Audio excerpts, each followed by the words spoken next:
Sunak has defended the government for U-turning on green policies. Let's have a look. When I looked at the reality of what people were being asked to do, the thousands of pounds people would need to pay, all of that disproportionately falling on the poorest in society, by the way, and all of it not actually necessary in those timeframes to meet our net zero targets, and in spite of us doing more than any other country, I concluded it simply wasn't right. So I decided to take a pragmatic, proportionate and realistic approach to reaching net zero.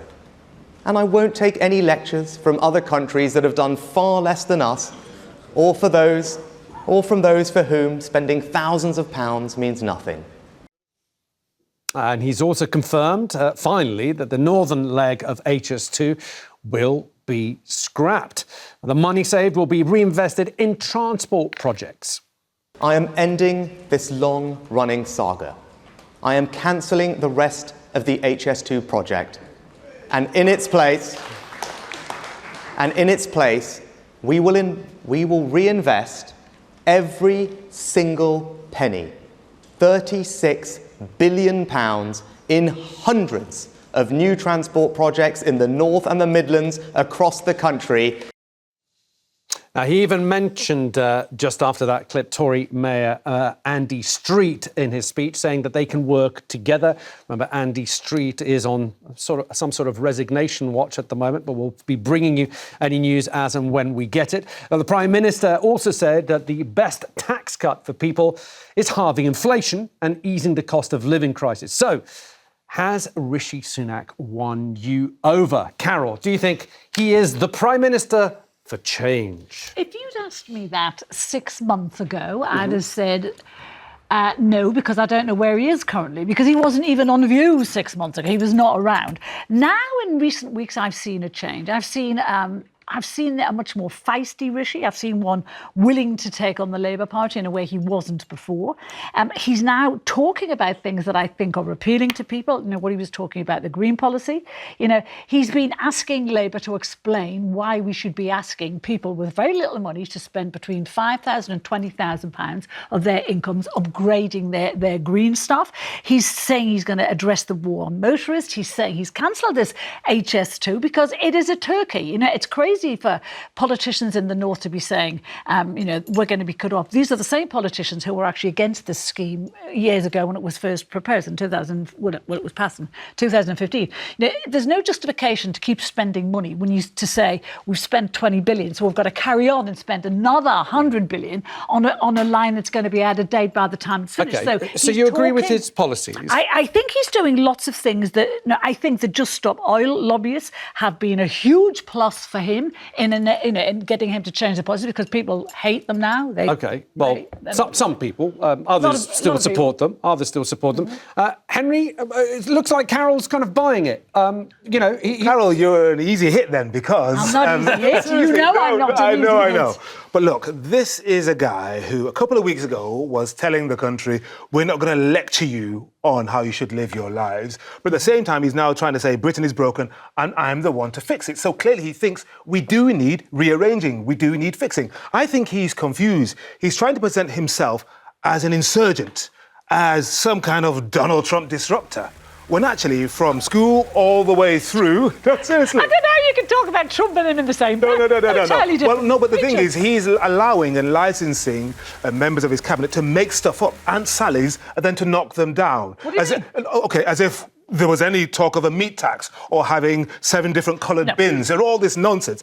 All he's doing, and I think this is sad in a way, because he's a cerebral guy. He's supposed to be a serious guy for serious times. He talked about restoring trust and accountability in politics a year ago when he was on the steps of Downing Street. And what we've seen is him being buffeted from pillar to post, and he's been overshadowed by his ministers who've been freelancing, people like Suella Braverman, who smell weakness and they're running for the top job for when he loses next year.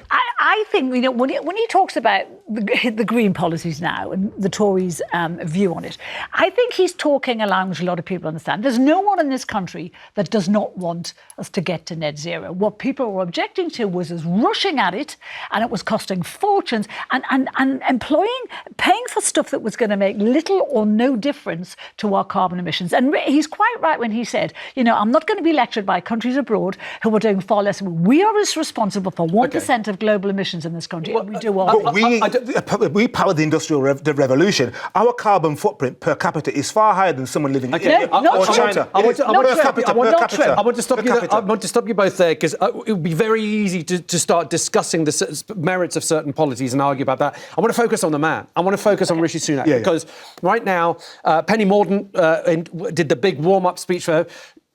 Did she hold the sword? People were talking about her going into a Henry V mode. Yeah. She really was riling up the troops. She kept saying that if Labour get in, that's going to throw us back to the 1980s.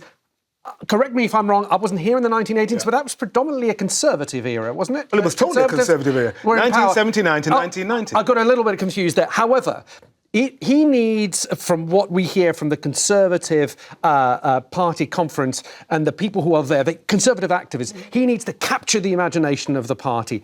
Has he done so with this speech? Can I quickly do that? Is the question that... I don't think so. If you look at the people who've got the biggest rounds of applause, for whom there is standing room only, it is his immediate predecessor, Liz Truss. Suella, Suella, no. Suella didn't get the same kind of applause. A barnstorming response to her. No, there's no well, including the ejection of Andrew Boff, the London Tory. There was one Tory ejected. The rest of the crowd went mad. Okay, let's find out what people are saying at home, because they want to join in with the conversation. Fred in West Yorkshire. Fred, good afternoon.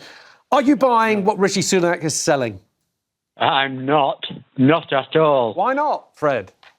Well, for one thing, all he's trying to do, and none of the opposition parties are coming out with it, is privatise the National Health Service. He's on about the money he's putting in to it, and he could have given people a rise, which are due to a rise, and had money to spare. But he has given people a rise. He's given the nurses a rise. What he's not doing is giving doctors a 32% pay rise, which is what they're, or 35, is it? Which is what they're demanding. Because if they get that kind of money, Fred, there will be no money to treat people like you and me in the National Health Service. But if you, there's no money, we can't get sorted as it is. I went into hospital the other week for an MRI scan, and they were wonderful, the people. But the thing is, they're lying about, they're not even having meetings with them. And that's proven. Okay.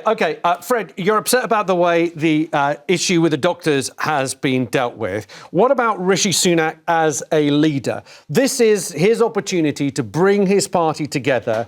And as he's saying, he wants to, he's going to be the Prime Minister for change. He's been saying in his speech that Westminster is a broken system. For 30 years, it's been thinking in short-term ideology rather than longer-term. And he's the man to change all that. Do you think he is? Is that why people are on longer waiting lists now? And is that why he privatised the water so that they could He didn't privatise the water, Fred. He did not privatise. No, he did not.